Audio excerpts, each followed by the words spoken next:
This is McCook's Mr. Bill. It's an honor to have you here. We had two attacks this week, so I'll discuss them for a second with two entirely different outcomes. The first was a Jewish home having a party, and a black man came in with a machete, something at least 18 inches long, I assume maybe even out to 24-inch machete, and he wounded at least 6 people with that machete. Absolutely. They had no defense. No one was there to defend the group or the home. No one could fight back against a man with a machete. It would have been as simple as having pepper spray in your pocket. Pepper spray, for God's sake.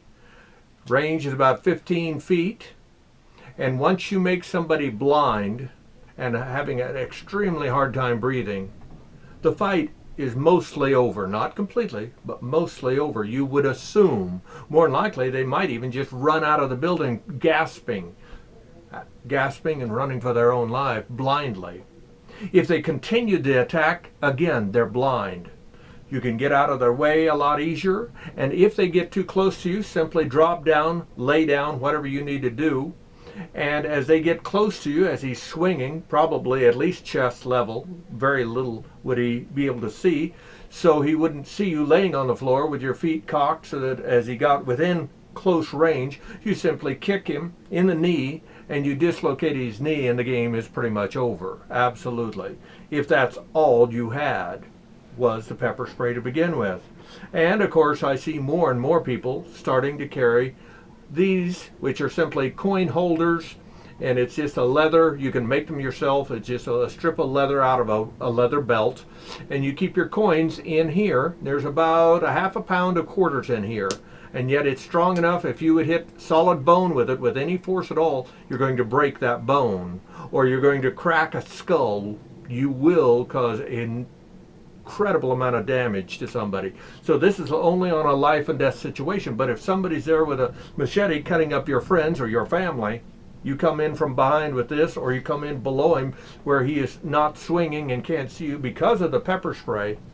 This is a good 1-2 punch with the pepper spray and something that holds at least a half a pound of coins. Keep that in mind. I would also suggest there's very few rules against having a slingshot, and a slingshot with a 44 up to 50 caliber lead ball at a full draw, and you're going to put him down, and at a 10 feet away, 15 feet away, you're not going to miss, and he takes a round in the face. Again, the game is over. If all he has is a machete, the game is over. With a slingshot that costs you $2, is that worth owning and keeping around? Absolutely. They didn't do it, and it cost them, and it was lucky more weren't killed. Absolutely. That it could have even been more tragic than it was. With that, the second attack was down in Texas. It was, I believe, a congregational church. A man stood up with a shotgun. Now, I first thought it was a sawed-off, but in fact it looked like a pistol gripped shotgun. And he killed the first man, and the second man went for his gun, but he killed him before he got his gun out. The third man got his gun out and killed the shooter. The man at the church killed the shooter. But 3 others had already stood up, already had their guns drawn, ready to continue the fire just in case they got him or he had missed. There were 3 more that had stood up, and who knows how many more were getting their guns out, ready to give it an OK Corral gunfight if they had to stay alive. And there were an awful lot of people in that church, and if no one had been there with a gun, God knows how many he would have killed with that shotgun. Each blast had killed at least 1, if not 2 people per blast. Absolutely. It would have been a mass body count, and they stopped it. They stopped it with handguns, concealed carry. I have this little gun to give you an example. This is just a airsoft gun. I don't own a firearm. But each to their own. That's what they had, and they were ready. They had plan B in their head. They had practiced.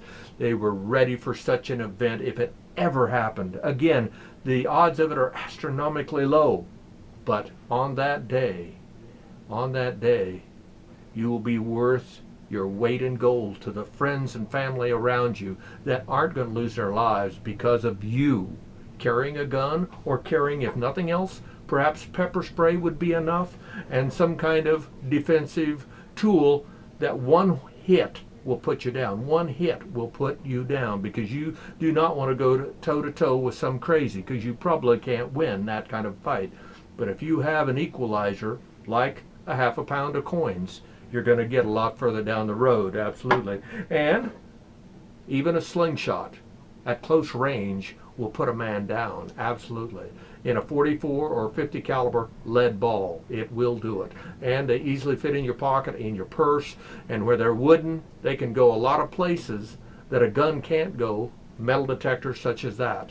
Absolutely. A slingshot might make the difference between life and death for an awful lot of people. This is McCook's Mr. Bill wanting to keep you safe.